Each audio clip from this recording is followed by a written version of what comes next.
This is Ash Ketchum, and you're listening to Silph Radio.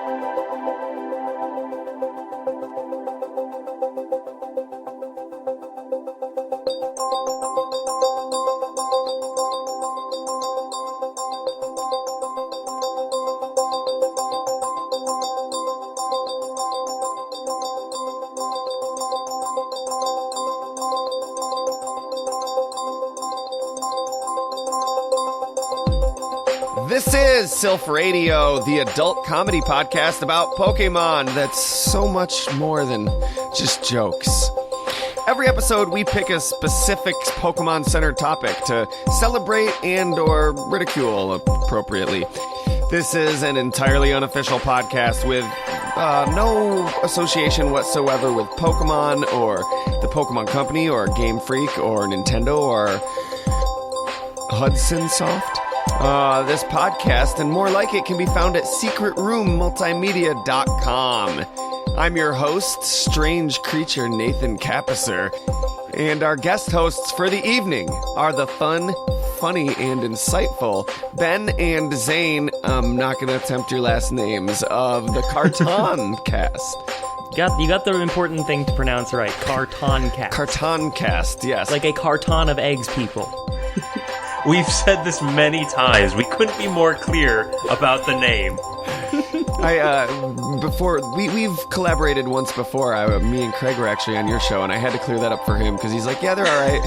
And when we were discussing which episodes we listened to, there was a little bit of a disconnect. And I'm like, dude, I specifically said not Cartooncast.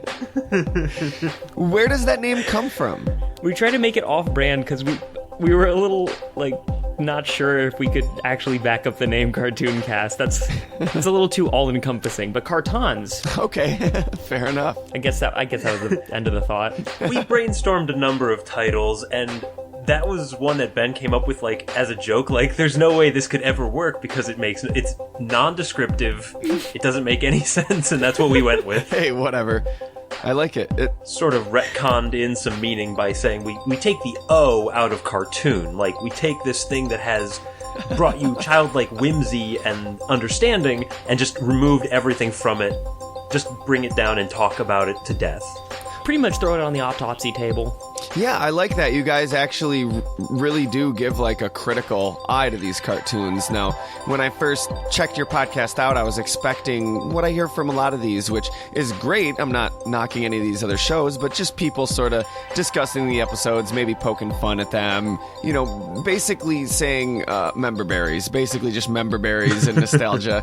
But you guys actually really do apply critical thought to everything, the music, the voice acting, the writing, the character design, the animation. Thank you. Well, that's how I process a lot of my cartoons. I look at it and I'm like, I can see what they're going for and I can imbibe it on this one kind of visceral level of them trying to make me laugh. But I've been watching cartoons for so long that that's kind of just not enough anymore. So part of my brain, split it in half, sequester it to figuring out the true meaning behind it. Part of my other brain, figure out what was maybe the design considerations behind Pelswick having crazy body proportions and things like that. It's inexplicable, really. Well, there's an explanation that we cannot fathom, Zane.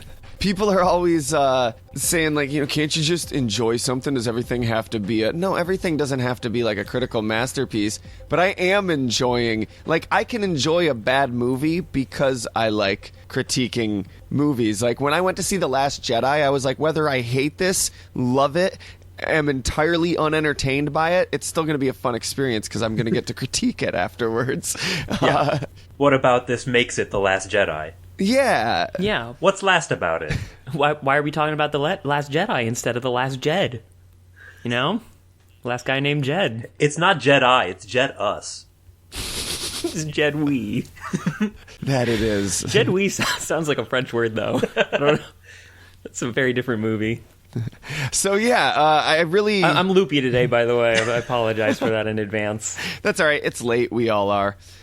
I had a lot of fun We're all late. over on your show. We talked about Clerks, the animated series. So I really... Yes. In Zane's opinion, the undeniable best part of the Clerks franchise.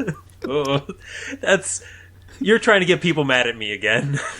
Everyone whose first exposure to Zane this is, remember this fact. Or entice them enough to go listen, which I hope they do. So He backs it up. I like the fact that you came on our podcast not to talk about Pokemon, and now we're on your podcast not to talk about cartoons. that's wonderful, actually. I hadn't even considered that. Like, we are as unqualified as possible normally, and this is just, like, out of our comfort zone. This is another layer of icing on the shit cake that is our podcast experience. Don't sweat it. It's just Silph Radio. It's going to be fun. See, you guys nailed the name for the podcast, Silph Radio. That's brilliant. You think what so? were we doing? Descriptive. I've doubted the name a few times because I'm like, I got to tell people how to spell it. It doesn't... To anyone who's not, like, a Pokemon fanatic, it may not be immediately apparent what it's referencing, but I like it. But then why are they listening to your podcast? Like, no offense, but I feel like those are the people who you're trying to reach, or the people who are extremely passionate totally. about Pokemon. Who in the world was aware of Pokemon, but wasn't into it, and is now... wants to become into it. Kids. They've had plenty of chances. Kids who shouldn't be listening. That's right. Ooh, I didn't say that on this one. This is an explicit podcast. Don't listen if you're a kid. Where were we 2 seconds ago? We were talking about the podcast. We were talking about the podcast and also the name of your podcast. Well, I like it. It has a ring to it. I'm fond of it, and apparently so is Silph Road. I mean, I'm sorry, we're not talking about that right now. We're not talking about that right now. Fair enough. Today we did pick quite an interesting topic. The Pokemon trading card game, Game Boy game, a video game based on a card game based on a video game. So good. Yeah, it's probably the best thing in the Pokemon franchise. You think so? Like, I kind of don't hold any truck with the newer incarnations of Pokemon. They've kind of gotten self-serious in a way that the original wasn't, and I really missed kind of that whimsy. But, the Pokemon trading card game, mechanically, I think, is kind of superior. Just kind of gets in there, makes its point, gets out. I don't know, I had a more fun time playing that game than I had playing the actual Pokemon game. Yeah.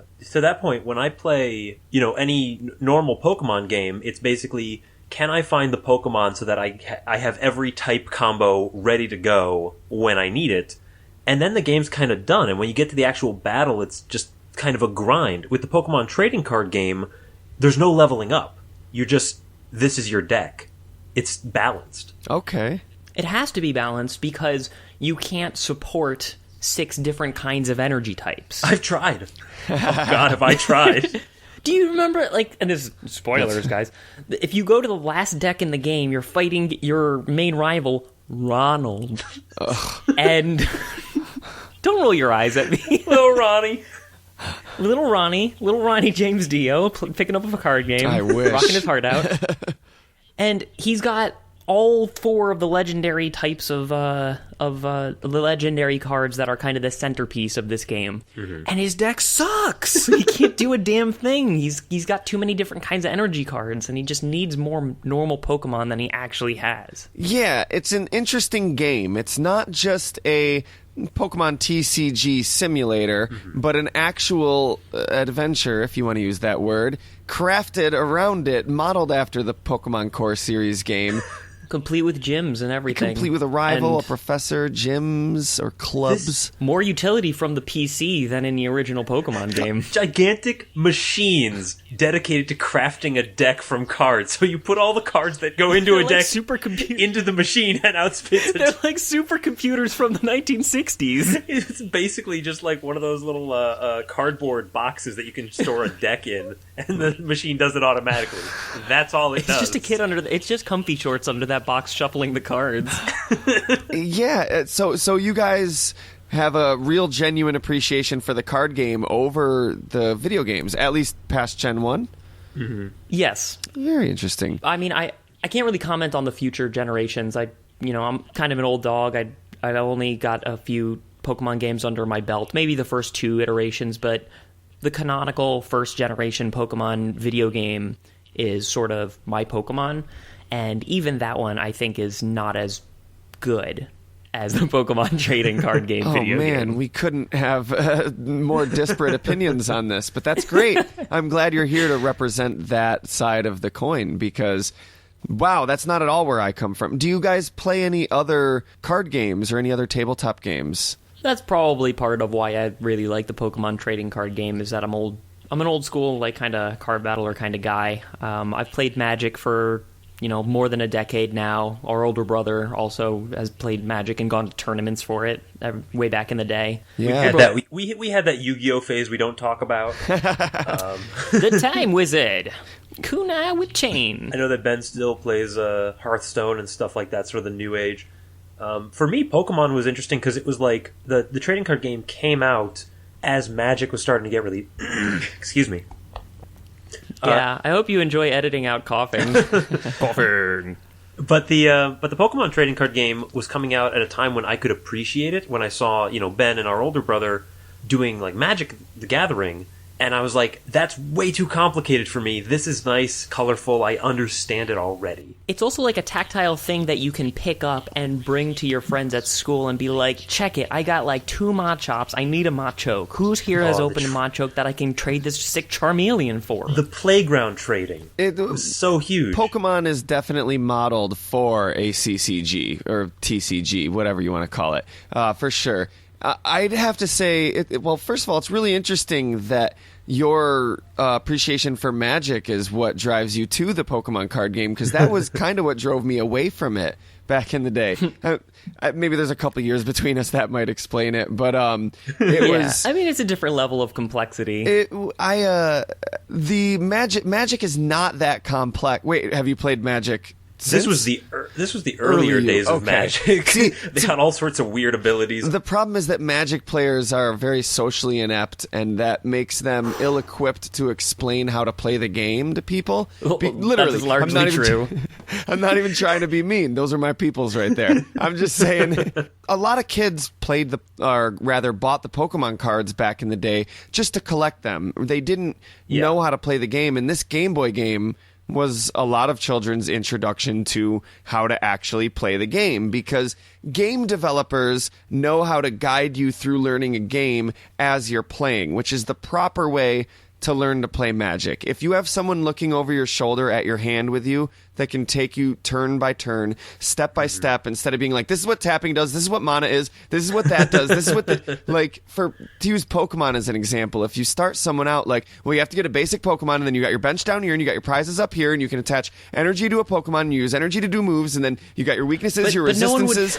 No one would feel compelled to explain it at that pace, because you'd be done in 20 seconds. So, like, there's just not that much complexity in the Pokemon trade. Like, it's deep, but it's narrow, right? Like, there's a lot of strategy that you can make around it, but it takes like 50 seconds to explain the real basics of it. To me, if you're setting up to play a game and someone's like, so how do resistances work? I'd be like, just wait a minute. Let's start playing. We'll deal with resistances once a Pokemon is hitting their Pokemon. That's when I'll explain to them resistances. This is why in the video game, the tutorial takes forever and you can't skip it. Yeah. Unskippable tutorial. Awful. I do think that it's a good point that this isn't kind of a standalone product in the way that the video game for Pokemon is. This is an introduction to playing the card game. Yeah. I think that's a really good kind of point to make, is that this isn't meant to be enjoyed in a vacuum. It's like, okay, you think you might be into the card game? Well, here's a strategy so that you're not just kind of bumbling around chucking cards at each other. You kind of know how to play it. Yeah, okay.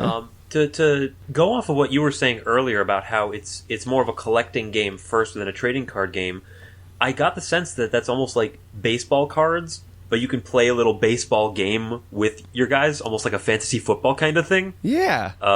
In the way that, like, you have a lot more room to customize than you do in the normal Pokemon game, where you get your 6, give them moves. There's a weird granular level that I don't get into, but with the trading card game, there's like, you get 60 cards. You can do wacky stuff that's completely unviable. I mean, I love card games. And you want to collect them because they're all cute little animal elementals in the way that, like, I know a guy who tries to collect all the Magic cards in a set, and he's a complete psychopath. Like, I can't imagine being that person. I can imagine being a person who wants to collect all 150 Pokemon cards, you know? And of course there's more than that, but you get my point. They're adorable. Yeah, and I mean, I love card games. When the Pokemon card game was going to be coming out soon, I could not be more excited and hyped for it. I was already playing Magic, and in the height of my Pokemon fandom, and it was underwhelming to me at the time. And I think what I would just like is another Pokemon card game that's a little bit different. I'm not going to say better to suit my tastes, I guess. I could see it. Yeah. Well, maybe the online card game that Zane is probably going to talk about at some point would be more to your tastes. I mean, it's the same game, but it's a different level. It's changed a lot in the years since it came out. I can imagine. Let's talk about the Game Boy game, though. Let's really get into this. Yes. So Yeah. This is, like you said, they do it like it's a Pokemon game. It's this little subcontinent where everyone everywhere is doing Pokemon stuff. And they take it so seriously. That's my favorite thing about the Pokemon universe is that nothing happens that isn't Pokemon. It's so silly. Well, is this the Pokemon universe, or is this a different universe? know. It's like, okay, in the core series, Pokemon battling is like the cornerstone of society. But in this series, it's like Pokemon card games. They live on a fucking continent called Trading Card Island, Trading Card Game Islands. I think that that's right. I think that this is an island like a Yu-Gi-Oh island, like Pegasus Island. Like, this is a huge championship kind of thing, or like just a big kind of gaming island, like Yeah, it's like a theme cruise. it's like a theme cruise, or like a Comic-Con or something like that. Like, it's a few day event where you just like, hey, if you're interested in this card game, go play against a bunch of themed gym members, and they get experience points for acting in character and shit. I'm trying to imagine what weirdo in the real Pokemon universe would be preferring to play this card game rather than play with actual Pokemon. Yeah. Yeah, that's It's gotta be like a rich kid who really just can't empathize with animals. Can you imagine being in our world and coming up with cards like a Labrador Retriever attacks, Persian cat I'm with telling you, Ben, it's baseball cards. It's fantasy football. We do this now. It's hit the jugular. It's Pokemon. Honestly. Like real life Pokemon Well- cards is kind of a funny idea. Then you've invented dogfighting. But card dog fighting. Step back. It's also bears mentioning, though, that like not everyone is cut out to be a Pokemon trainer. Like, especially if you read the manga, they're treated like celebrities. Even a Pokemon trainer you've never heard of comes to town. Everybody's like, oh wow, it's a Pokemon trainer. What kind of Pokemon do you have? Do you have any badges? Like, so there probably are a lot of people who do have to resort to just playing the card game and going to this trading card game island. Yeah, it's wish fulfillment. That's great. Branding, though, It's like come how on. people play Guitar Hero and they don't want to learn actual guitar. It's this proxy by which they can be as cool as everyone else. But we get it in our universe too, which is awesome. John Hammond didn't call his island Dinosaur Theme Park Island. Like, come on, like branding, guys, branding. Jurassic Cruise. Ian Malcolm was actually there just to hype it, just as a hype man. Listen, you have to call it something else. I can't do Ian Malcolm. Continue. So the game, it was released in Japan in 1998, in North America in 2000, and banned in Saudi Arabia for promoting Zionism because the colorless energy icon looks like the Star of David. Okay. Oh, no way. That's great. Grown-ass people that run governments just being childish as fuck. Like, It's that Harry Potter got the devil in him. That's beautiful. No, it is. It's very much like that kind of Satan fear of Dungeons and Dragons. yeah, or the way that like people like look down on Yu-Gi-Oh. Like, it's like, grow the fuck up, dude. It's just another card game. Well, except that they're like advocating the Shadow Realm. Like, I think that's its own special case. The Shadow Realm is a very special case. It was an interesting, enticing game, but I was really underwhelmed with this game as well. Like, I don't know if maybe that was also because I was already underwhelmed with the card game. Okay, or maybe it's just that the way I go about games is not the way you should, like, the way I go about critiquing games is not the way you should go about critiquing games, because though I played a ton of video games as a kid, I'm not sure I was ever, like, a video gamer. I was just a kid that played a shit ton of video games because I loved cool characters and stories, and I had the time to play a shit ton of video games. And they're kind of fun. Yeah. And I can kind of understand your lukewarmness. Lukewarmitude? Lukewarmdom to this game because it doesn't have characters or story, like, at all. That's not its purpose. But then why did it try? It's so barely tried. I mean, the video game barely tried as well. Like, they had weird story beats. It's like, okay, now you're in a safari and you're helping the warden find his dentures in the tall grass. Like, fine. I beg to differ. I think there's a more detailed story that's legitimately, like, intended to be there under the surface that is overlooked. I really do, and that's one of the things I'm trying to do on this show is constantly, like, figure those things out, because I think it's weird how often, like, every few years like Pokemon fans just discover something so glaringly obvious that we overlooked for like 20 years, you know? Yeah. I love how consistent you can make this this game, the original Pokemon, games, make them seem, even when it doesn't feel like there is that much intention behind it. Yeah, a lot of it probably is synchronicity and not actual intention, but it definitely speaks to the hoops that fans are willing to jump through to have their, like, beloved things make sense. Yes, the rotating floor tiles of their theories. Yes, it's actually a pretty precise philosophy on of Nietzsche and how everything is meaningless. It just points you in a random direction no matter what you try. Mm-hmm. Spirals. Spirals and it's a lateral. You're on a lateral spiral, not a downward spiral, but a lateral spiral. The different evolutions of Eevee is really about our kind of uncertain nature up until we make a commitment, I think. Via marriage, through the transfer of stones. Precious stones. Precious stones. We don't know who we are until we're married, clearly. By the way, I'm single and... All right, no, though, we were on a thread, though, I am really interested in following. The story, or lack thereof, in this game. Basically, the player character, Mark, who's basically red, but with a bandana instead of a ball cap. Oh, hi, Mark. His rival, as you mentioned, Ronald. Mm-hmm. No, not Ronald. Yes. No.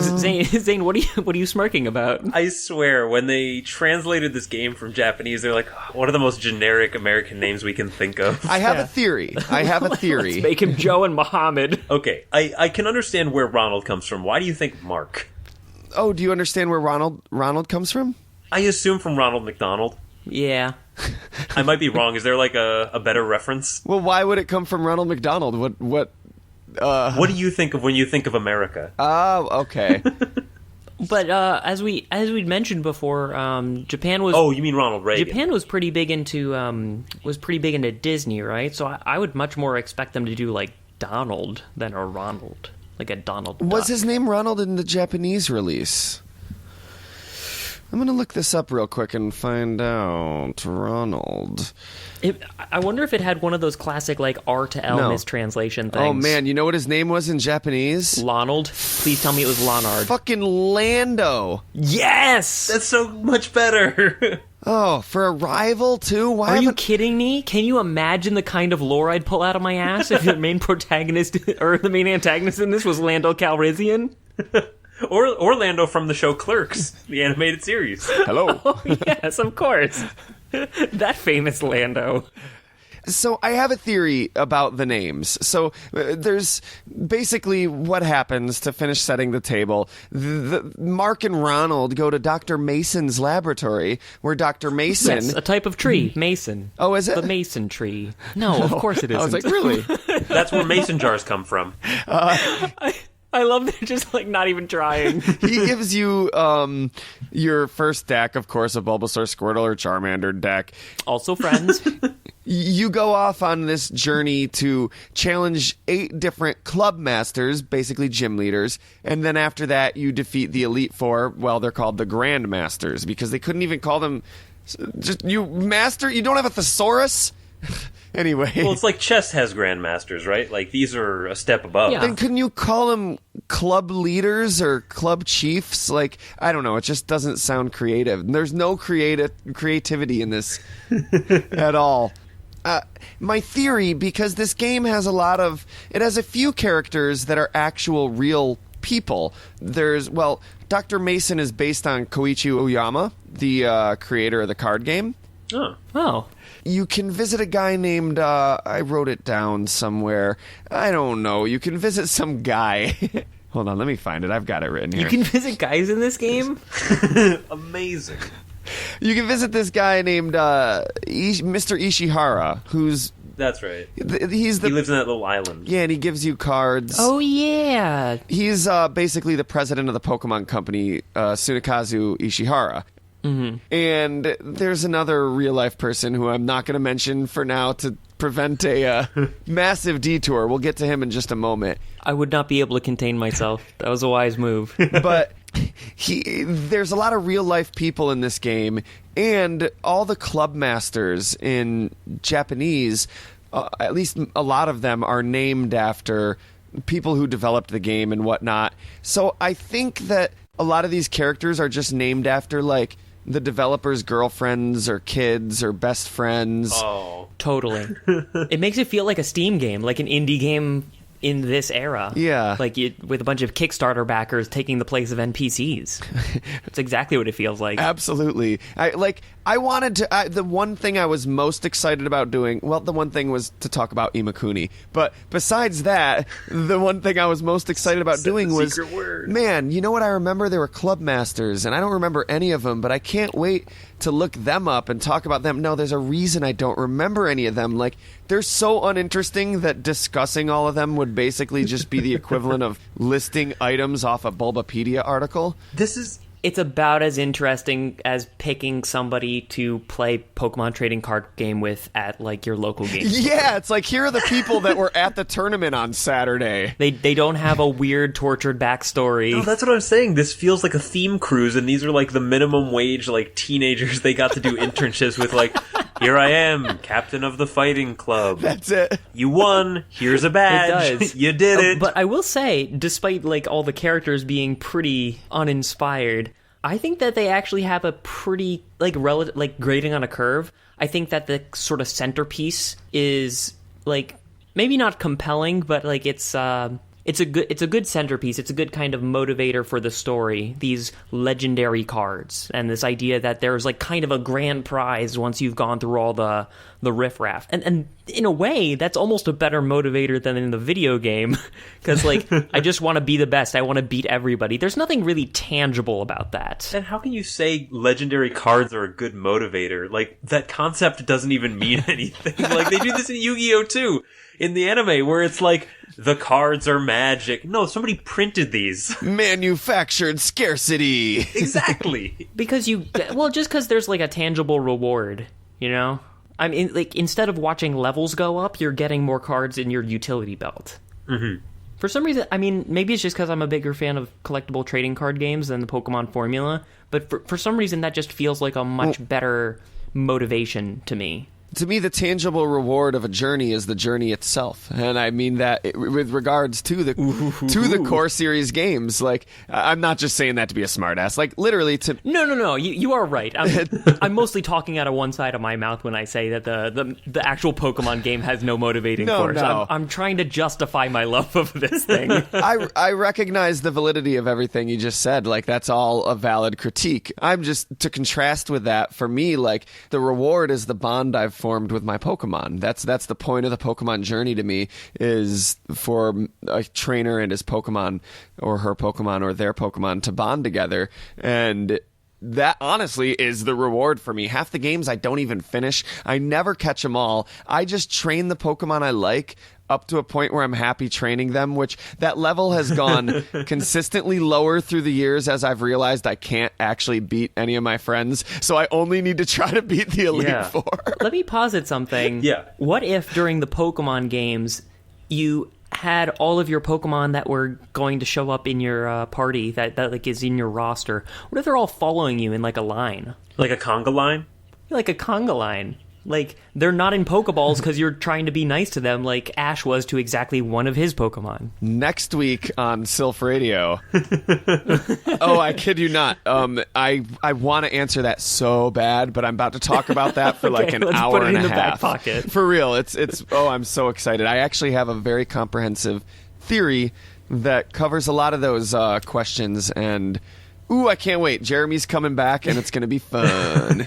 Nice. I think the thing that you're talking about, though, about how your patience for doing like everything this game has to offer has diminished, is one of the reasons why this game is so good, because there's really no need to optimize. You can play a deck that you really like, but the game doesn't overstay its welcome, and you don't need to become really good because the AI is completely awful. It's trash. Also, to clarify, I was never interested in doing things I didn't want to do, like catching every single Pokemon. I'm like, I need to know every Pokemon. I don't need to catch everyone. No. That's a marketing tool. But you do need to go through all the side quests. You have to go to, the electric factory, wherever that's called. You need where they produce electricity on the assembly line. Yeah. Constantly torturing Zapdos by hooking up a car battery to his nipples.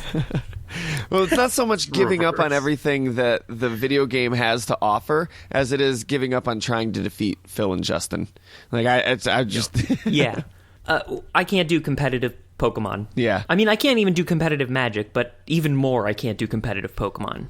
That is a level beyond. I just like looking back and visiting my old Pokemon and being like, oh, Gabriella, my Chandelure. I haven't seen you in a couple of years. I remember you had that move. That's right. Like, for real. Like, I'm being legitimate. Like, that is the pleasure I get out of the Pokemon games.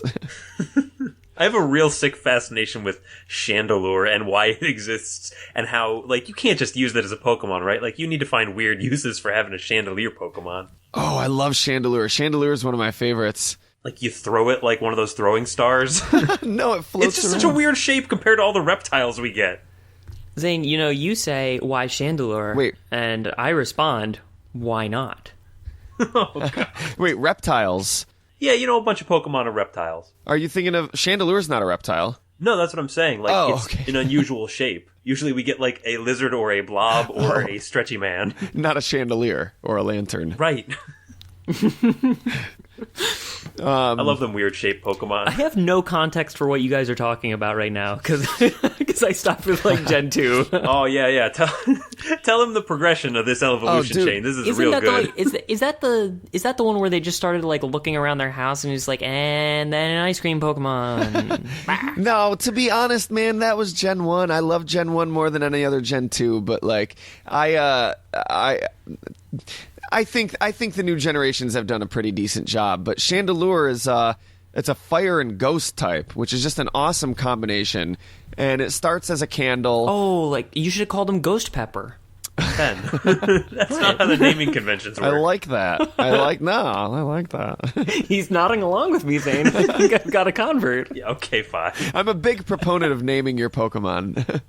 Yeah. Yeah, you have to. Thank you. You gotta name your Kingler Krusty Krab. I can't imagine not doing that. Kingler. Do I have a Kingler? I don't know if I have a Kingler. Name all your evolutions after the Beatles. Ever since the anime had Krabby evolve into Kingler, I'm like, that's the coolest Pokemon right now. Really? I thought it was super cool. I don't know why. That's so cool. It's like a crab, but now it's a larger crab, and one of its claws is even bigger than the other one. And shoots hyper beams. Yeah. Well, that's lobsters. That We have got a bigger distracted. claw. Yeah, that's okay. So, But yeah, you do go through all of these separate gyms, and they're not that difficult. I do like how it is more justifiable in the trading card universe to have elemental gyms, because in the regular universe, it's like, why does any schmuck with a Chikorita not just run train on a rock gym, you know? Yeah, that makes a lot of sense. Like, you are the only person who has ever thought of having 2 differently typed Pokemon in this whole world. Man, it's like how you know, if you're in Philly, if you're going to open up a new food place, it's going to be the cheesesteaks, right? Like, this is the place where that happens. You speak spoken by somebody who's never been to Philadelphia.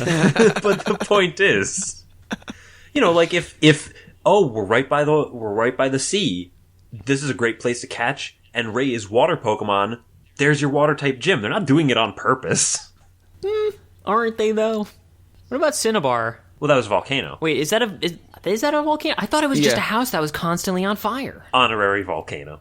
It was atop a dormant volcano, but you never know when a dormant volcano is going to explode. So it ended up exploding between Gen 1 and Gen 2. But all right. something I've asked and answered. I've noticed something about Cinnabar because I just recently picked up my Fire Red version that I never finished years and years ago, and I had just beaten Koga. So I was on my way to Cinnabar, and I was like, let's do this. Let's get through Seafoam Islands and take on Blaine. And I realized Blaine. They give you your fossil Pokemon at level 5, which is a rock and water type, and then they give you all these powerful fire type Pokemon to level it up against, which is absolutely intentional and brilliant. Ooh, that's beautiful. Yeah, Never caught that. Right? Neither did I. That's really good. Yeah. I assume you take Ammonite Whoa, because praise Helix. I actually usually go with Kabutops or Kabuto and then Kabutops because it's one of my favorites. But in Fire Red, because I originally went with Leaf Green and I've beaten that game. I was specifically training and catching Pokemon that I wouldn't normally pay much attention to. There's a fucking Dodrio on my team. Nice. So yeah, I went with Omanite, and yeah, I'm training the Omanite. It's great. Uzma, that's her name. Praise Helix. So, Yeah. let's talk Imakuni, shall we? You want to do this? You know what? I'm just gonna pass the reins to you. Why don't you? Let me lead into him a little bit. I never thought anyone else would be as excited to talk about Imakuni as I have been since the start of this show. So please. Consider me your prophet. So I want to lead into it by discussing a little bit of the mechanics of the Pokemon trading card game video game version.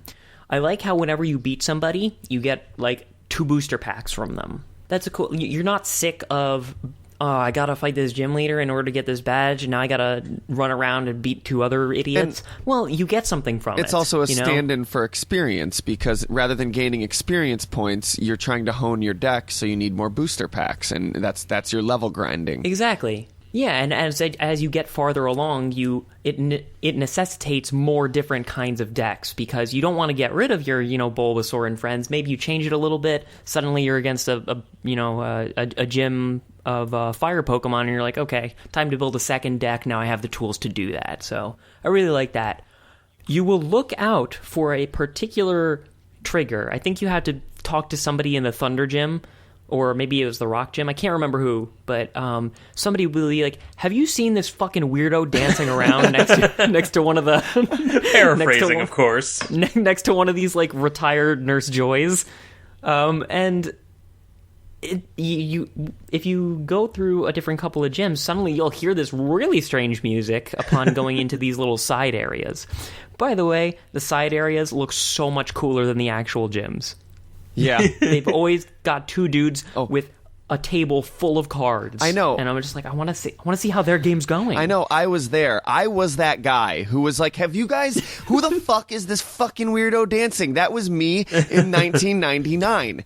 I bought, not to cut off your story, but I bought No, go for it. Imported Japanese booster pack of the gym leaders set, because I was like, that's so cool. They got gym leaders. Oh man. And I got an Imakuni's Doduo. And I swear to God, dude. I swear to God. And I don't fucking have it anymore. A few months ago, my mom found a bunch of Japanese Pokemon cards in the attic, and I was so excited, hoping it would be in it, and it wasn't in there. But oh, tragedy. You accidentally threw it too far. Yeah, I threw it too far. No, I had no idea who Imakuni was, what it did. I didn't know his name was Imakuni. I was just like, who the fuck is this, and what the fuck is this? So, he apparently... Okay, to kind of explain who he is, this is a character in this and other Pokemon trading card games. I think it's in the second one. for The ones that only came out in Japan. like Game Boy Advance or something like that. I can't remember. Apparently, he is an actual person, Yeah. Yes. He's a which musician. I did not know upon preparing for this episode, What? and it sort of blew my brain back. Oh, like, man. I, Never came that's up. so Never exciting. came up. How would we know? I almost think it's better if he wasn't, because that meant that he was someone's creative concept. But I really like that he's an actual person. Well, he is- Who apparently dresses like that? Who dresses up like Donnie Darko Bunny? He's the creative concept of Tomoaki Imakuni, because he is sort of a character. But no, that's awesome, because you were so enthusiastic about talking about him. I just assumed you were some giant J-pop Imakuni fan. Oh my god. So I start researching this, and please fill in the gaps in my knowledge, because this is like one of those weird whispers on the internet kind of thing where I'm sure 75% of what I'm getting is false information. And there was nothing in 99. Nothing. Like, I was utterly lost until probably this video game came out. So he's an actual person. He apparently did some of the music for something For the anime. For the anime. He did some of the music for the anime, or was like a contributor for that. Yeah. I couldn't figure it out exactly. He did the Poke Rap. He did a pokey rap. No, he did the Poke Rap in Japan, like, numerous times. He did it for Kanto, for Johto, for Hoenn. Okay. Yeah. I can hear it That's in my head right now. I'm not going to sing it because I don't know the Japanese words, but... So the way he is kind of appears in Japanese commercials is to promote the trading card game, and apparently also does the Poke Rap. In these Poke Rap commercials, it's a really bizarre form of advertisement. Personally, like this, like you said, J-pop stuff. Bizarre is the word. Yes. Bizarre is the word. He's got a costume which he most certainly has sewn himself. It's gone through several iterations, evolutions, if you will. Like he'll have like weird curved horns, like he's some sort of demonic spawn, and It's like he's got like these weird footy pajamas. it's like a monkey suit akin to the costumes from the music video for The Bad Touch. Oh, fuck, I'm really old and that reference is not near as relevant as I think it is it? Probably not. I'm afraid I didn't get that one. All right, Google search Imakuni Bad Touch. Well, he's not in That'll that. probably be good. Sweat, baby. You don't remember? No, okay, yeah. It's quite not. the interesting song. Don't listen to it at work. Depending on where you work. Yeah, he's got like Mickey Mouse ears or like twisty crazy straw ears, and it's like this full Yes. body black suit. You know, his face is revealed, and he's just this weirdo. He's a weirdo. Yeah, that's the best. Strange creature, a strange life form. He sort of reminds me of like the Burger King in commercials. Like he's from another world, and he's showing us the product from our world. Whimsically Like, it's perturbing. Very strange. What's that? Whimsically perturbing. Yes. Like sort of like magically delicious, but a little bit off. Whimsically perturbing. That's great. And Imakunios, like a cereal. Like, oh my god. They confused you. But then you open it and it's just, what would be in that box? I feel like it wouldn't be cereal. It would be Slowpoke chunks. A bunch of slowpoke tails. Yeah. Isn't that a delicacy in later games? It is, yeah. That's sad. Because the Slowpoke can't evolve. The idea of Pokemon as meat is really strange. And the fact that he's so incongruous with the world plays into how he acts in the game, because he uses these, like, you know, Slowpoke and Psyduck, sort of like the joke water psychic guys. And he plays special cards that the only effect is confuse your own Pokemon. Like, cards that he clearly, like, scribbled himself. Yeah, he's a Pokemon trading card game fan. Well, they released a lot of those cards in Japan, like obviously Imakuni's Doduo. Imakuni's Doduo, as you joked that I threw it too far, actually tells you when you retreat it, it's running away, so you have to throw it across the room. Help it escape. It's like Magic does this every so often. Wizards of the Coast will come out with like an unglued or an unhinged set. Yeah, I remember Unglued. Yeah, they just came out with the third one. Unregistered, unlabeled. I can't remember what it was. It's got a card called Slaying Mantis, which you have to whip across the room in order to kill stuff. It's great. Yeah, that one of the best ways to piss off a nerd in the 90s was to throw an Unglued card in your deck. Yeah, Blacker Lotus. What? Do something about it. It's got a high five mechanic. Tear it up. Oh, there's a lot of weird ones. There's Imakuni's nasty. If I may, what's that? I was about to talk about just that card, my good sir. Go right ahead. You take the reins. Well, first I want to say the actual card he has in his deck in this game is Imakuni, which is just his name with a question mark at the end. Yeah, we should be including the inflection. It is an official part of his name. Imakuni? Yeah, it's yeah. Like he's not even sure who he is. I totally buy that. In Japanese, the correct translation is apparently for like the flavor text is if you see him in the streets, be sure to greet him by saying Imakuni. Hello. Yeah, which I think is great. There's another one that says if you see him in the streets, be sure to. This is in the actual card game, but to greet him by saying you look much thinner than you do on television or something like that. in the translation that I always played, Imakuni wants you to play him as a basic Pokemon, but you can't. A mysterious creature not listed in the Pokedex. He asks That's kids on the around English card. That's on the English card? That's on the English card, but it's not on the Japanese card. The Japanese card just says it makes your active Pokemon confused, and then after that it says this card cannot be put down on the field as a Pokemon, which I think is infinitely funnier, because of course it fucking can't. It's a trainer card. But it's like it's almost a really brilliant critique of Pokemon's fan base, where like they're too obsessed with it. This is a guy who runs around singing the Poke Rap, dressing up as a Pokemon, and insisting that he is a Pokemon. He's cosplaying himself. Oh my god, he's Kylo Ren. He's cosplaying himself. I don't know why I'm not in the Pokedex. That's Kylo Ren. He snuck on the cruise ship and he'll never leave. He's actually the janitor, and like just one day he disappeared, but no, he's just in a costume. And he's the one spreading the rumors. Nobody knows what happened to him. He's making his own ghost story. Yeah, he's an enigma. I urge people to look up the commercials. Some Imakuni things.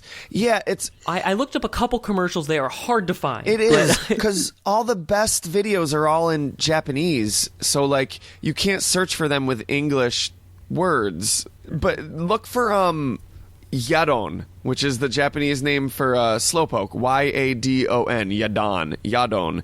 It's like this reggae song about Slowpoke. Amazing. That is the proper genre. Sort of like easygoing and islandish and like not sure what's going on, but it's okay. Yeah, probably drugs. Yes. Also, he was part of a group. If you want a really good catchy one, Suzuki-san with Kobayashi, the lady that does the closing theme of Pokemon in Japan, who we talked about in episode 50. And I don't know, some guy named Raymond. I don't know who the fuck Raymond is. Probably a villain in a different Pokemon trading card game video game, right alongside Ronald. I'll avenge my brother. Yeah, Imakuni is something else. A very fun character. Oh yeah, the card that you mentioned, Imakuni's Nasty Plot, is maybe my favorite thing. Oh really? Okay. Because it's clearly hand drawn. It's not even just like a regular Pokemon card with him photoshopped into the middle of it. It's something that he definitely drew himself. And the rules text for it is you can remove damage counters when the opponent isn't looking. No matter what they say, you have to say that you don't know anything about it. Yeah. Which leads me to question, like, how do you play this and then say that with a straight face? Because they're like, you fucking have Imakuni's Nasty Plot on the table. No, I don't know what you're you're talking about, man. I know, but I wouldn't actually do it, dude. You think, come on. It's not mine, just holding it for a friend. My favorites are, and that's the joke. There's a few of them that don't even do anything. Like they just kind of ramble on for a minute. There's like a picture that he like crudely drew, and then I don't remember. I could look some up, but I don't feel like it. But they don't even do anything. It's just sort of like Imakuni talking about his favorite food for a couple sentences, and then trails off. Like here's what I don't like about the Imakuni cards is that they are not standard playable. Like, that's in the rules. You're not allowed to play them in standard decks, which no one would. So why not just allow it? Yeah. Because then a real hero will come by and he's like, I'm so confident about my ability to play this card game that I have 4 copies of the Imakuni trainer card. The notion of Imakuni existing gives us sort of whimsy to this game that I found in the actual Pokemon video game, like that nonsense about Bill being mutated into a Pokemon and needing this kid's help to computerize him into a real person again. Like a bunch of like the dumb shit that just passed muster, and I'm not really sure why. I'm in love with how goofy it is. He's just saying you don't have to take this game too seriously. It's actively telling us, don't look into this. Get out of conspiracy theory free card. That's what I love about it. That's the same reason I love the movie Looper. Is because halfway through the movie, Bruce Willis shows up and is like, "You're worrying too much about the plot here. don't worry about it." In a monkey outfit, nonetheless. Crazy, weird Mickey Mouse outfit. So I had a couple other things to say, so I think that this is the last time I'm ever going to get to talk about Imakuni, so I need to say everything that I absolutely ever could have wanted to. I would like to cede my time to my opponent. Do you have any idea what the person... I don't remember his first name. Tomoaki Imakuni. Do you know what he does now? He still does it, just not as often. They actually... Does what? The Imakuni... Explain what you mean. Does what? Puts on a costume and acts like a weirdo. It's not a job. He apparently writes a blog for Creatures Inc. Oh, okay. I know they just put out a few new cards in, 2011 or 2014 or something like that. Yeah, he's a real-life superhero to me. I wanted to say that, the fact that it's such a whimsical touch to this game makes me wish that there were more kind of pop culture references in the Pokemon universe in this game. Let me give you an example. I'm assuming you're fluent in Twitch Plays Pokemon? To a certain extent, I did participate, but I don't know everything. I wasn't there for the whole ride. So the lore of it, there's a pretty concise summary online, which is really self-aware and pretty funny. The whole thing about Red consistently consulting the Helix fossil because it's the only item in his inventory, and Professor Oak you can't use that right now. Yeah. I think it would be really funny to have a Twitch Plays Pokemon style character in the game. I know it was after that, but wouldn't it be so funny to watch a guy just kind of walking around into walls randomly, and then you fight him and he's constantly playing mystery fossils? Well, wouldn't it be great if they released the equivalent of a Magic the Gathering Unglued set, but it was an actual Pokemon RPG, an actual game, and Imakuni was there, and a character named Twitch was there, and oh, that would be great. They do that sometimes with, not they, Wizards of the Coast, but, fans of Magic the Gathering will make a whole set based on the Star Wars universe. Oh. And apparently they did one for Pokemon. What? Apparently. Yes. Yeah. Yes. Yoda is a planeswalker. Well, me and Andrew Spawn were just talking last episode about how we want to... I would love to see a Magic the Gathering set with just Pokemon things. That's awesome. Dude, I'll find it and send you a link because someone in my Magic friends group was literally just talking about this to me yesterday. Yeah, please do. I used to make Magic cards as a kid, and I think I was really good at making individual Magic cards, but not at making a set, because that's a whole nother level of planning, It's pretty deep. Yeah. I'm good at making individual Magic carps. Oh. You gotta breed them from the ground up. Really EV train that splash. From the ground up? Yeah. Ground type, right? You I'm don't not a very good plant trainer. them. You can't just water the ground. This will plant you some nice Magic crops. Of course you do, and then you harvest them for their sick crowns. That was the one thing I really loved about Gen 3 was your ability to just grow Magikarps. Grow and harvest Magikarps. That's right. So, bringing it back to the game. Yes. It's not a bad game, but I don't know if it's a great game. The visuals are great. It's okay.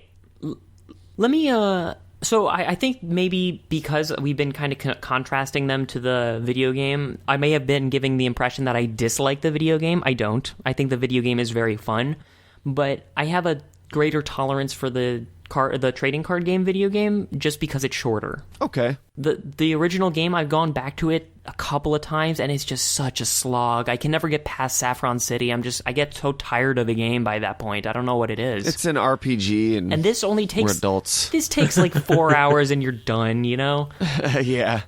Although the pace of it is extremely slow, and that's kind of a bummer. I doubt I'd be able to play this game through now. Yeah, I didn't really play it in preparation for this episode. Just sort of researched it and watched some Let's Plays. Yeah, same here. There's long plays. I can't imagine anyone doing that for fun.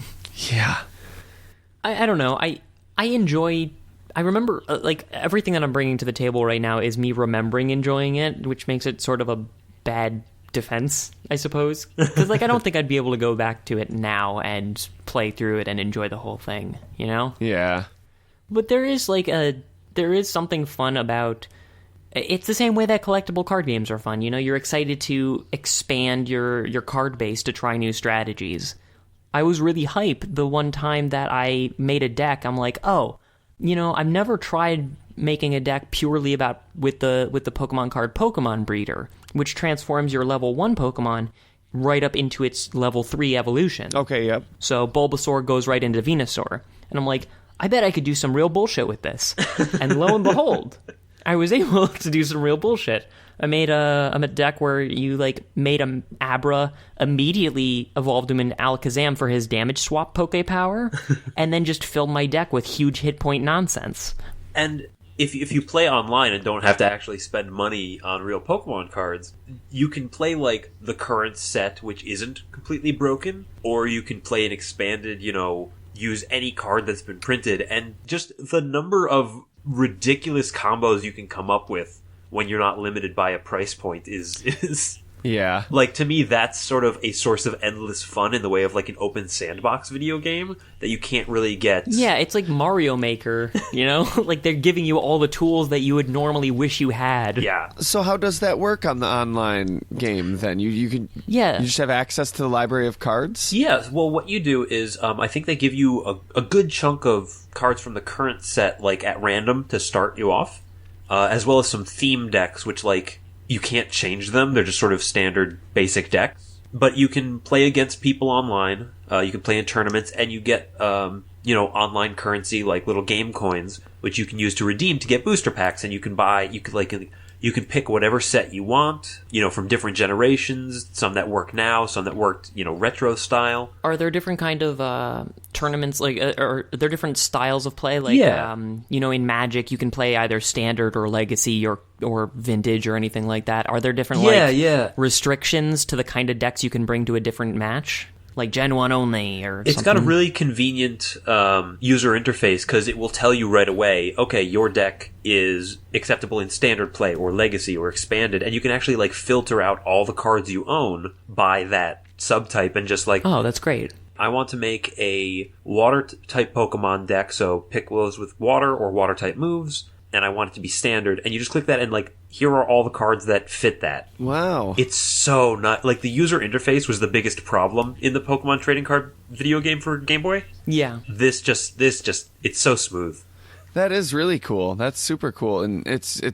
The downside is now you're playing people, and people are jerks. Because I'm pretty sure they're all children, and they're all better than me. Yeah. That's the problem with Pokemon battling in general, is there's no easy way to just have a middle of the line, like, I'm not that great, I just want to have a Pokemon battle and have fun. Like, it'd be nice if it was like chess or checkers in a way, you know? Well, they've also improved the computer AI, so that's actually, like, a fun thing as well now. Yeah, I can't really stomach any of the competitive stuff. Yeah. That would be also a fun one-off character to include, is like the EV trainer. Yes. Like, put him right into this Pokemon trading card game video game. Just have all he's concerned about is level. So he has all of the highest level Pokemon cards in his deck, but, like, it doesn't actually make for a good deck because you want to be able to crush this guy, you know? Yeah. Yeah, or if it was in the core series, they're basically like a breeder, but they're just throwing the Pokemon away. The opposite of what you see in like the anime when you see a breeder. Oh, yeah. There's a card that I just put into my deck. So I have like a water fairy dragon type deck, and it's the evolution of it's like Cottony or something. I know the Pokemon you're talking about. It's like fairy type. So it's a first evolution, and its hit points aren't that great, and its stats are bad. But it has an ability where if you knock out the opposing Pokemon next turn, draw 2 additional prize cards. Oh, okay. Like, the game got really silly while we weren't watching. Yeah, that's you. What, draw 6 prize cards and you win, right? Yeah. Yeah. Yeah. Wow. So I actually really like the kind of prize pool mechanic in the Pokemon trading card game because it sort of rewards an aggressive approach, you know? Okay. In the video game, you kind of have to plan the whole battle out. You're just kind of doing one-on-one fights the whole time, and you hope that you beat them before they beat you. Yeah, run out of hit points.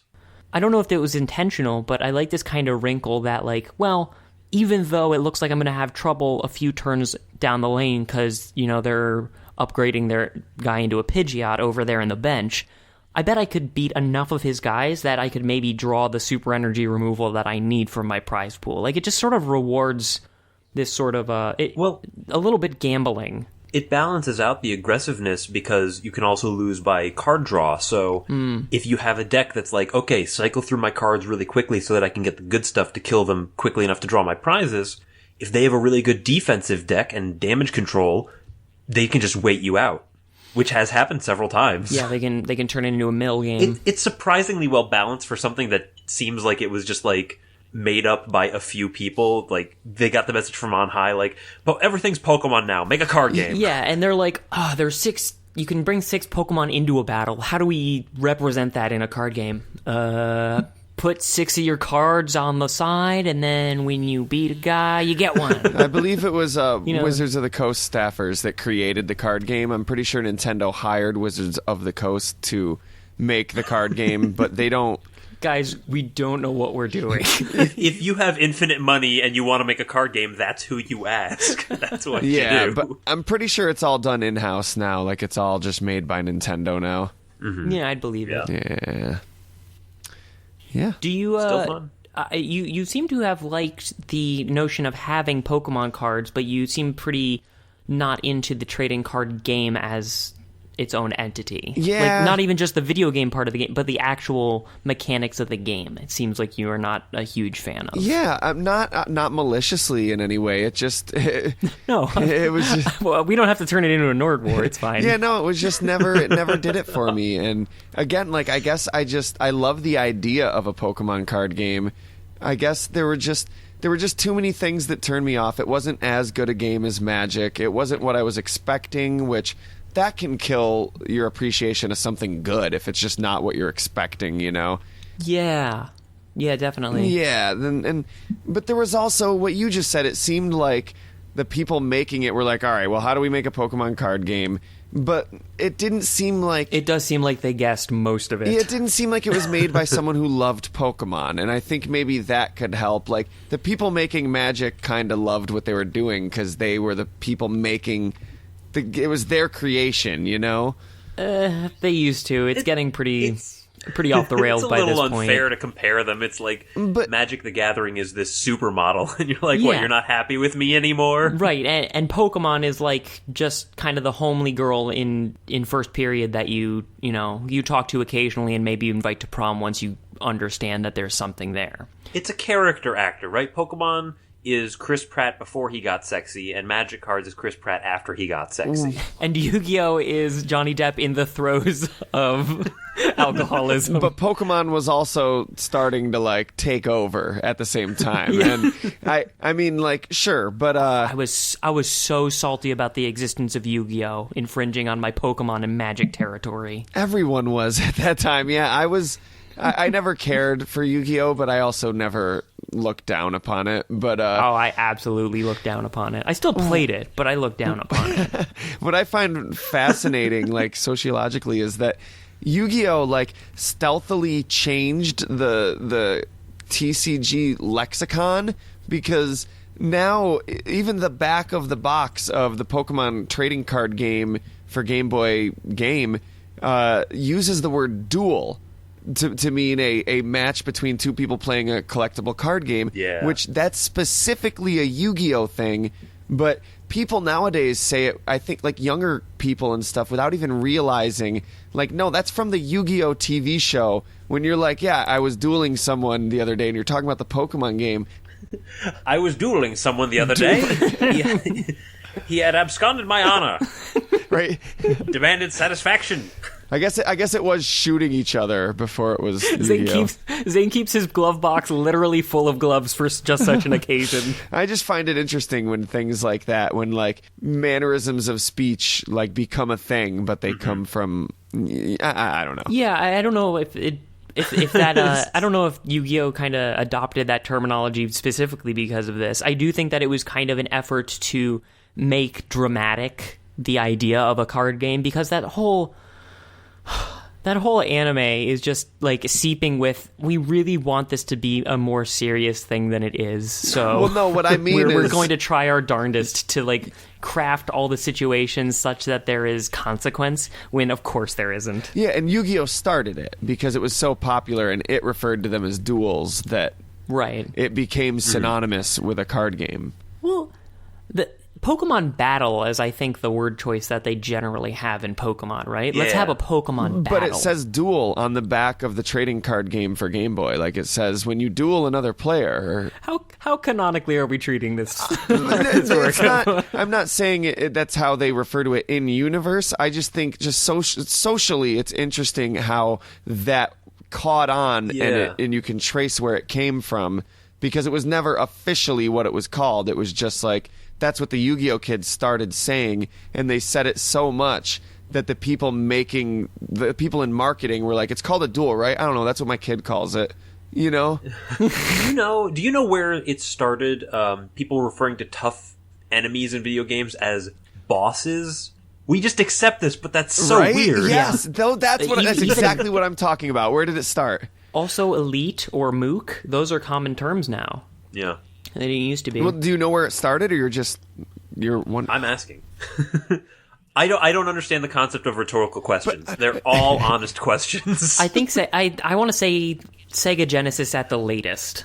Like, I think it happened pretty early. Yeah, I mean, I think he's saying like, where does it come from though? Like, I look stuff up like that. The notion of calling it a boss. Yeah, because it had to start somewhere. Like, I love things like that. Like the phrase "for the birds." That literally means horse shit. Like, it's vulgar. Oh. It was an old people's way of being vulgar, because birds would pick seeds out of horse shit. So when they say that's for the birds, delightful. They're literally saying whatever you're saying is fucking horse shit. Oh, there's a ton of them, and it's fascinating. I love language. It's really interesting. Mm-hmm. The first interactive game to feature a boss was D&D, a 1975 role-playing video game for the Plato system. Well, that's where you sit in a cave and you cast shadows on a wall. oh yeah, that was the precursor of the Aristotle system. That's where the Shadow Realm comes from. We've come full circle.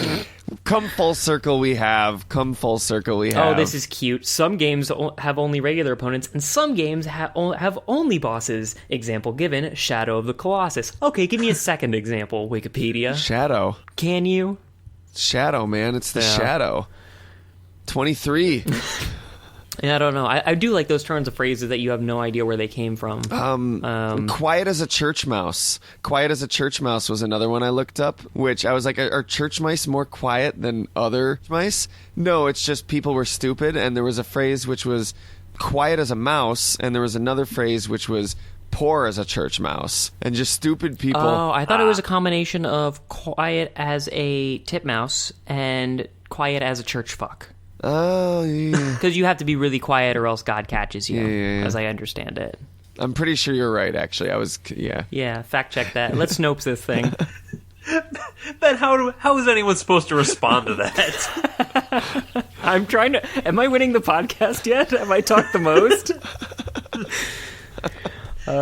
In actuality, I think there's probably just not much more to say about the Pokemon trading card game. No.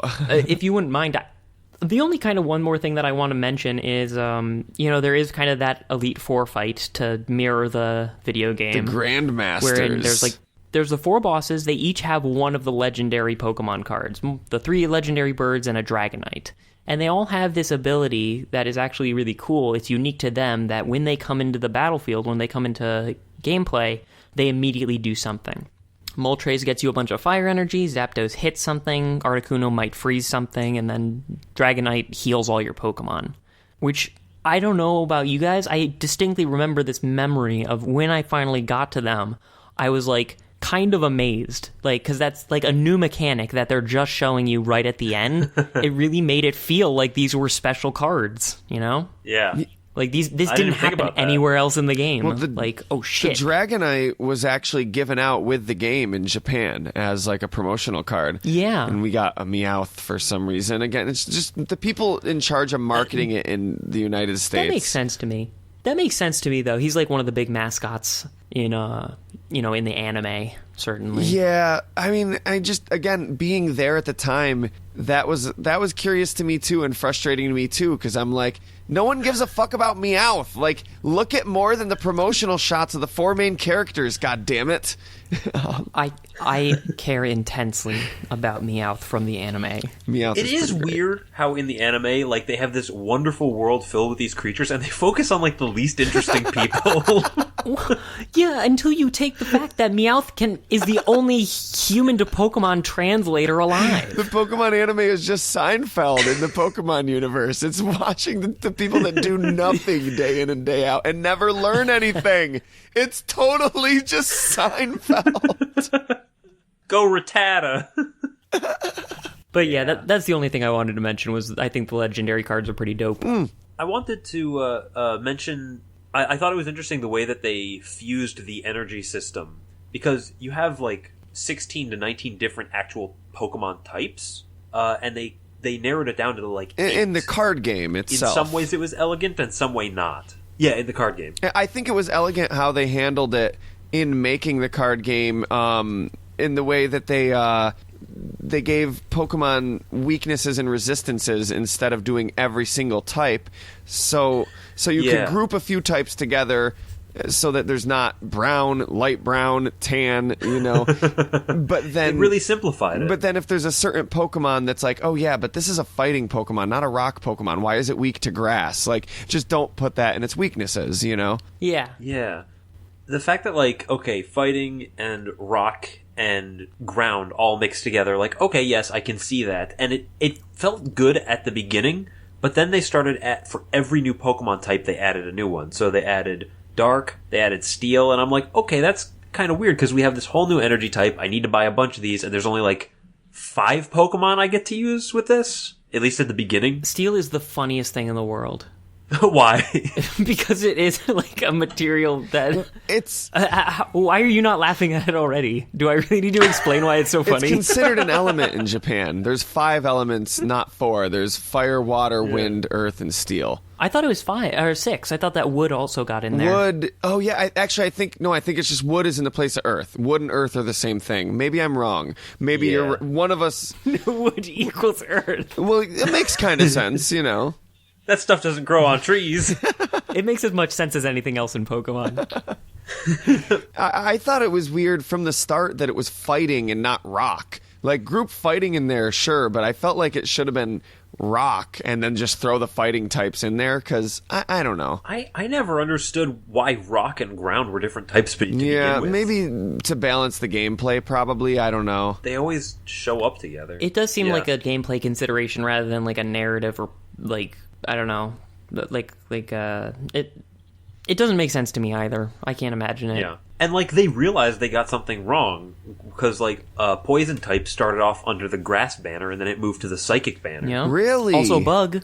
You got bug in there. I didn't realize. Bugs under grass. I didn't realize it was psychic now. Psychic energy is really weird because like poison is weak to psychic. Psychic is weak to ghost. So you have like this chain of psychics all weak to themselves. Really threw me off when I was trying to figure out the actual type combinations in the video game. I think someone just got lazy, and it's just because all the poison Pokemon are purple.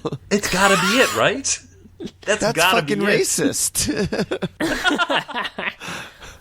You say it's racist, but Nidoking does have toxic. That doesn't make it less racist.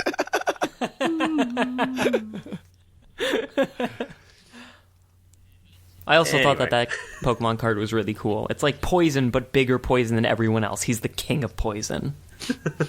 I thought the Mew from the Game Boy game was cool, too. That's a card that never could exist in the actual trading card game because he does Metronome, which is a random move. Oh, it does the random from thing, your yeah. deck. Yeah. Right, which you can't do in a no, card I mean, game. I guess you could, like, if you had a list of your... Yeah, you roll a D276 Right. and just... Well, no, it's a random... Everybody brings these big printouts. I'm pretty sure it's a random move from your deck. Oh. And you do have to register your deck at a tournament. Jeez. So it's theoretically possible, but there's no way they would ever do that. Like, It's possible, but it's such a bummer. because then in every scenario, depending on how many moves you have in your deck, you have to like figure out a different method of obtaining a random number. Like, Yeah. Well, they do flirt with that in the same way that, Magic sometimes flirts with that with rolling dice or flipping coins, right? There is an element of randomness to it that video games just kind of don't have in the Pokemon world, you know? There aren't really... I mean, I guess there's chances to miss. Like, there's an accuracy thing and, a confusion, maybe hit your own guy. So there is... like probability going into it. technically, there is no such thing as random. There's just simulations of random. Like dice aren't actually random. They Sure, of course. But I mean, like, to our feeble human brains, I'm not going to predict that, speak for yourself, human. Puny human cannot play the Pokemon game as well as I. This has been great, though. I maybe I'll have to give the online game a try because I love, like I said, I love the idea, and I don't have the money to spend. So One warning. Before you're allowed to play against other people, you have to go through 4 tutorial battles. Tell me they are all forced. They are all forced. That's you don't have any great. choice. That's the damn, best. that's okay. Sticking to the source So material. That's all right. I was just being polite anyway. So I mean, at the very least, I kind of want to check it out again. Like, I don't think that I'm ever going to buy cards again, but like, if for no other reason than to kind of revisit some nostalgia of playing the Pokemon trading card game, sure, I could definitely be into it. yeah. It's worth it just to see like how big the power creep has been in the past, however many years, because everything's so strong now. Yeah, every time I see a card on like a commercial or something, it's got like a bunch of asterisks next to it that I don't understand. There's weird punctuation halfway down the thing that's like Super EX Mega Evolution. I'm like, what am I looking at? What, it has Fairy and Darknut type energy? I don't know what that is. Why does it have 2 energy symbols in the same attack? Just wait till they introduce. Why does everything have a Pokemon power? That was only supposed to be for second stage evolutions. Now Arbok has We got one. him riled up. I'm sorry. just wait till they introduce planeswalkers. Oh man, what like what would the Pokemon Magic Planeswalkers be? Magic has gone so far since I never stopped playing, but I stopped playing. I have I have Sure. 3 or 4 decks that are like. There's a different level of engagement you can have with a trading card game. Yeah, I have 3 or 4 decks that are absolutely illegal and probably have like 1 or 2 like $50 cards just hiding in there that I don't know is in there because they're so old. And every once in a while Do you think this Max Jet is worth anything? I'll play my friends and they'll beat me because they've known how to beat my decks for the last 13 years.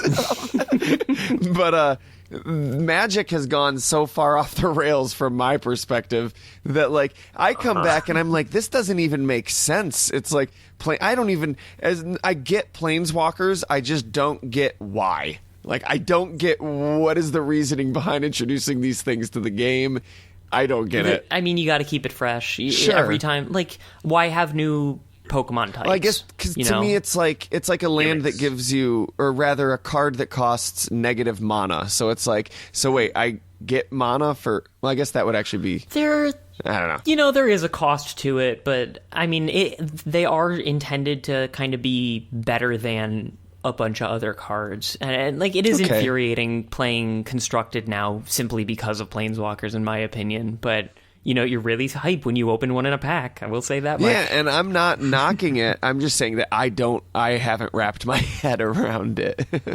No, I don't understand what a fairy-type Pokemon is, so, I'm kind of right there with you. They're them cute little round ones. They're the pink ones, yeah. Oh, like, you mean like Pikachu? Different kind of cute. Sort of round. Ooh, like Geodude. Yeah, that's right. Remember that? What a cute little huggable munchkin that Remember is. that island of pink Pokemon? Do you think they all inherited the fairy type, too? They must have. After harmonic convergence, all of them were given fairy types. It's like those Alolan Pokemon get, like, a type switch. Right. Why not? Just spray your Pokemon pink and it gets the fairy type. Remember how Geodude can levitate and just, like, nobody mentions it? Okay. That is Here's bizarre. a question, let me ask you. Want to talk about how Graveler's just a big rock with arms? Here's what I want to talk about is... There's a question that I'm not going to be answering next week. I'm not even going to try to touch it next week. So let's talk about it now. Let's do it. It's another question that people forget plagues all Pokemon fans. It's not, why can you only have 6 Pokemon? It's not, how does evolution work and why is it not called metamorphosis? It's, do water-type Pokemon float when they're not in the fucking water? Because I can't either way. I can't get down with them floating outside of water, and I can't get down with them not. Float outside of water. Can you give me an example that I would be able to understand? When you play with Wailord or Seaking or Horsey out in Pokemon Stadium, for example. Yeah. Uh-huh. No, we see them flopping around usually. No, they float. Yeah, they should definitely get an environmental disadvantage or something. Yeah, but they're shown to float in the air, like they're swimming in the air in those games. But part of me wants to be like, yeah, that's just because it's a video game. They got to make it work for the game. Nate, they had a really good trainer. Right. But that's the answer. As much as I'm like, yeah, it's just a video game, I'm like, but then again, if I'm a Pokemon trainer and I have a Lapras on my team, I can't use that Lapras if I want to battle someone in Mount Moon. Body slam. Roll over. Okay, a Goldeen. Why you got a Goldeen on your team, first of all? Yeah, I mean, in the anime, they do show them flopping around, but... They do show them flopping around, but they also show a few of them float, don't they? I don't know. Maybe not. Well, Staryu and Starmie. No, you are right. They do float. Onyx floats. There's that shadow underneath him. Like, a lot of the way they are portrayed. No, he's just got really good lower ab strength. He's curled up like a python. Did you ever want to make a Pokemon team of 5 Eevee evolutions and an Onyx? No. So, everybody who sees it is like, what happened to that last one? I want a Pokemon team of just 6 Magnemites. No, 6 Porygons, brother. That's what happens when IV breeding goes wrong. Back in the ball, Onyx. What have you done? Rocky on.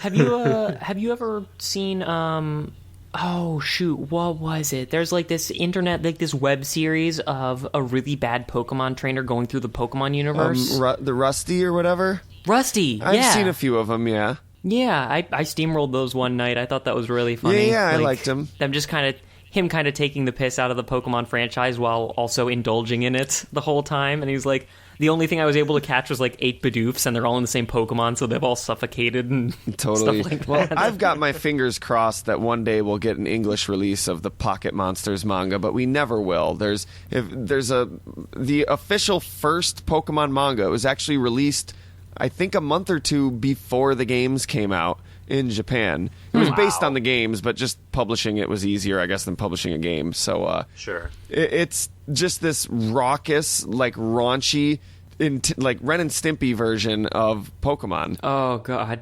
pass. Hard pass on that. It's not that that's what I want Pokemon to be. It's that exists, and it's still going to this day. And you just want it as a curio on your nightstand. I want to be able to read it. I want to be able to see this weird aspect of Pokemon culture that's out there somewhere.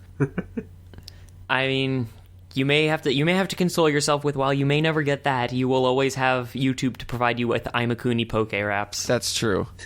And that's not nothing. Hey, thank you guys so much. This has been super, super cool, and I really hope to have you guys back on again. Yeah, our pleasure. Yeah, thanks for having us. This has been a blast. Yeah. I would love to talk about Twitch Plays Pokemon at some point if you want to do an episode on that. The deep lore. I do, actually. So let's put it in the book. That could be a really fun episode.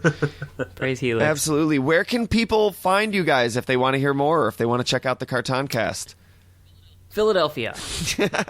Ben. Internet. Trading Card Game Island. Oh, man. If only. The Philadelphia trading card game. There's so many museums in this card game. Yeah, so we go are ahead the and... cart- Zane, do you want to Ben, do it? Who's doing? I don't care. Enjoy it. No, I've been talking Actually, I about it. like Zane, you this. do it. Keep doing it at the same time.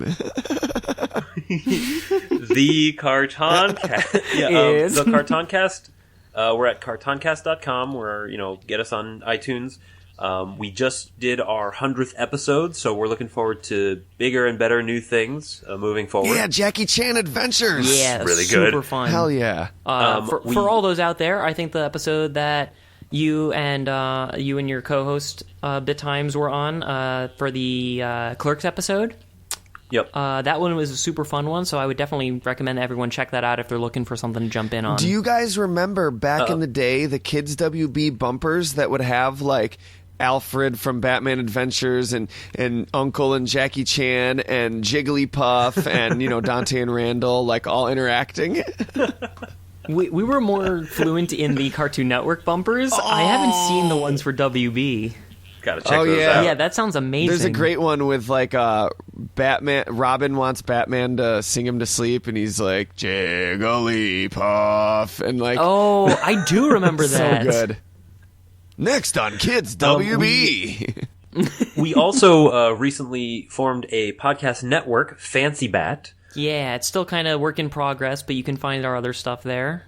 So that's the Cartoncast. We are also affiliated with, we've mentioned Andrew Spahn, who's been a guest on both of our podcasts, and his own podcast, Amusement Sparks, is on there, as well as our collaborative podcast, Empowered, where we do 3 times a week, little 5-minute segments on superpowers. I love it. Yeah, we did a couple episodes of Empowered with you, and I'd love to do some more, man. I will say for Empowered, that's a very open and easy podcast to do, so I have open invitation to just even listeners to try that out, send them in, and I'll publish anything.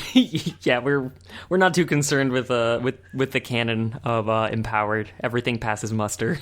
That's fantastic. I love that. So definitely, if you want to be a part of a fun podcast, go keep up with it. Go follow their Facebook, or where do people find news on this? Yeah, Cartoncast and Empowered both have Facebook pages, so that's easy enough. That's awesome. Yeah. Empowered has a Facebook page? Ben, I've invited you several times. Oops. And you can also go to our websites and fill out a comment if you want to send something in, or just comment on either one of those podcasts. We're more than happy to read them and read them online if they are specific to anything that we want to bring up, which is pretty much anything. And fancybat.com more generally for just all of the things we mentioned. Yeah. Thanks so much for having us on for this. This is a lot of fun. This is a lot of fun. I'm not done talking about Pokemon by a country mile, but I'm happy to do Twitch Plays Pokemon on a later date. We could go for days. Mm-hmm. Yeah, and hey, we have something new and exciting. If anybody would like to contribute to a future episode of Silph Radio, there's the old-fashioned ways by hitting us up on Twitter, Facebook, or our subreddit at r/Silph Radio. But we now have a phone line where you can call and leave us a voicemail if you'd like to. No guarantees. We might want to play them someday. Oh, Ben, we need to do a Poke Rap stat. That might be more your ballywick.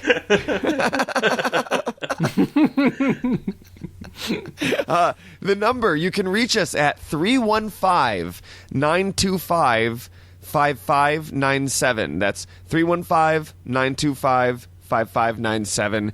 Feel free to get a hold of us, and if you keep up on our Facebook or our subreddit, we often will reach out to the listeners for their opinions on our upcoming topics. So we love having those conversations with you guys, and I love having these conversations, having these conversations with you guys. And if you can't remember that phone number, it is just type in Poke Rap into your phone, and it will connect you right away. But yeah, thanks so much for having us. This has been real Real fun. Yeah. Can't wait to do it again. You should think of another cartoon that you'd like to talk about if you'd like to keep this email chain going. Yeah, I'd love to. I'll definitely. I'll get back to you guys. I gotta make sure you haven't already done it. A lot of the ones that I wanted to talk about, you've done, but I've got plenty of deep cuts. We could do the Pokemon anime, but that's too cheap. Yeah, honestly, I don't really want to do the Pokemon anime. Like, and it's You probably have talked about it enough. yeah. I'd like to do something else that not necessarily that I like, but that I don't know, that'll be more fun to talk about. I think I've talked enough about the Pokemon anime, and it's so big. Literally whatever you want. We've talked about so much bullshit. Like, we don't need a fun thing to talk about. We will find fun where Right. Ben, we've talked for the birds. What's that? We've talked for the birds. We've talked for a lot of birds, but only legendary birds. So thank you once again. Please go to secretroommultimedia.com and check out our network of podcasts. It's pretty much just me and Craig doing way more podcasts than we have time to manage. So any A tale as old as time. any support you can show us, it helps a lot. Leave us reviews and ratings on iTunes. And please do the same for our friends at Cartoncast and Amusement Sparks. Like, all the support you can show any of us, it contributes to the circle of helping all of us and bringing you guys more podcasts. If you like the podcast, that's how you get more of them. Zane, he said that we're his friend. I'm going to put him in a little ball. Thank you, friends, for coming on another episode. Thank you, my other friends listening, for listening. From the Secret Room, I'm Nathan K. And I'm a strange life form. And I'm Zane. Thanks for listening. Have a wonderful week.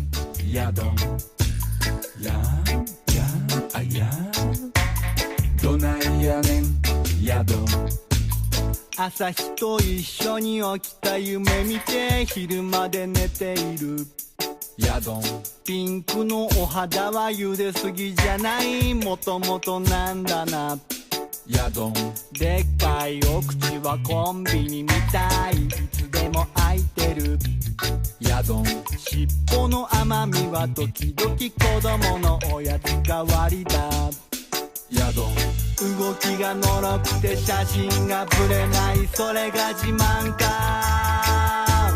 ヤドやあやどないやねんヤドンやあやどないやねんヤドン Yeah, I have this weird, like, auditory thing where I can only hear a countdown if Ben's saying it. Me too, oddly enough. It really screws things up in like every other scenario in my life. Really threw off the rocket launch. For some reason, when I was a kid, I thought that was somebody's job. Like, that's the only thing that they did was count down rocket launches. I'm very disappointed to learn it's not. And they Only had doing countdowns. Like, in the same way that I thought it was somebody's full-time job to cut ribbons, like, for malls opening and shit. or the little guy that lives inside of the vending machine. Yeah, Sebastian. I thought that there were people down underneath the street that would like watch the traffic corners and change the lights from red to green depending on the Oh, you talking about the chuds? Yeah. Absolutely. Whoa. By the way, I'm Hold on. going to try to resist the urge from being the Hold on host one of the second. podcast. So if I start doing that, just cut me off. From doing what? Taking over the podcast? From being the host, I guess. Hold on, give me 1 second, because now it's not on my headphones anymore. Just cuff Oh, my ear. no. What does that mean? boy. Let's see. Okay, Speaker say one. something. Fox Can 2. you guys? I want to find out. Can you hear the echo now? No you echo. guys like Independence Day? There's no echo. He's not talking about Dude, that I kind was of echo. just thinking about Independence Day at What? work today. How did this happen? Outnumbered, Zane. The song, It's the End of the World as We Know It was on, and I was like, man, remember Independence Day? Nate, do you want to be my new brother? Sir, please, we no, can- I can change.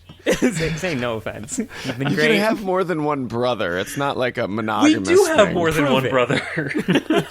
I don't think that's true, Zane. I think that Zane and I are like pretty comfortable in a dynamic wherein we're kind of just handing off the talking stick, picking up on kind of audio cues and being like, oh, he wants to say something, let him ride shotgun for a while. Yeah, totally. So I guess drive would be the right way to say that. yeah, Shotgun doesn't really feel like the lead of the car, but whatever. you might try to take over the show, huh? I started early. Yeah, he'll have some of these musings. I spent a lot of time in my head. You're welcome to traipse there yourselves, but wear galoshes.